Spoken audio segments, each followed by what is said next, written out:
Hoy vamos a ver una de las filtraciones de datos más alarmantes que hemos visto últimamente.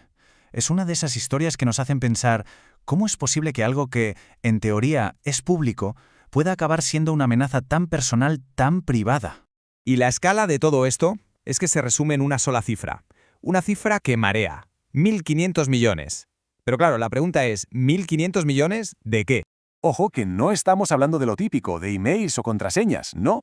Son 1.500 millones de registros de propiedades, o sea, información súper sensible sobre las casas de millones de personas. Y todo al descubierto. Vale, ¿y cómo se destapa todo este lío? Pues mira, lo curioso es que la historia no empieza en una agencia de inteligencia súper secreta ni nada por el estilo. Empieza con un descubrimiento, casi por casualidad, de un único investigador de ciberseguridad. Este investigador, que se llama Jeremiah Fowler, se encontró de bruces con una base de datos de, atención, 1,16 terabytes. Pero lo increíble no es solo el tamaño.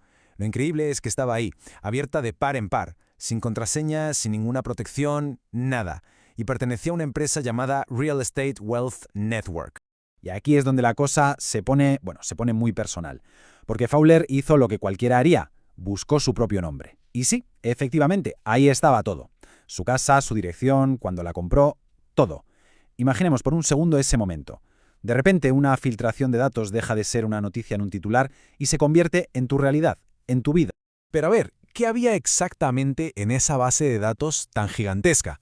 La respuesta, la verdad, es bastante inquietante.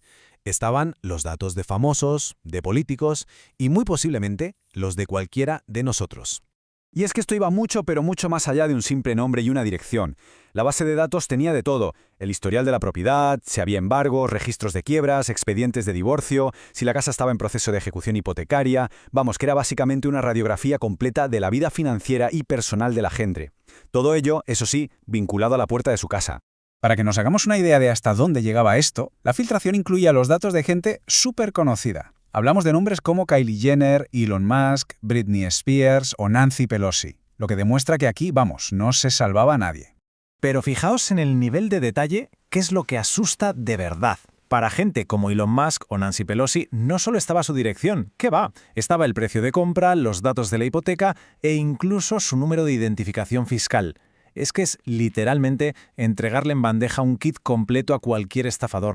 ¿Vale? Llegados a este punto, la pregunta es obvia. ¿Quién narices estaba detrás de toda esta recolección masiva de datos? ¿De dónde salía toda esa información? Pues la empresa responsable se llama Real Estate Wealth Network, o REWN para abreviar. Es una plataforma de formación online y su modelo de negocio es, pues justo ese, recopilar y vender este tipo de datos inmobiliarios a inversores. Así de simple. Y así es como monetizan toda esta información. Claro, ofrecen diferentes planes de suscripción.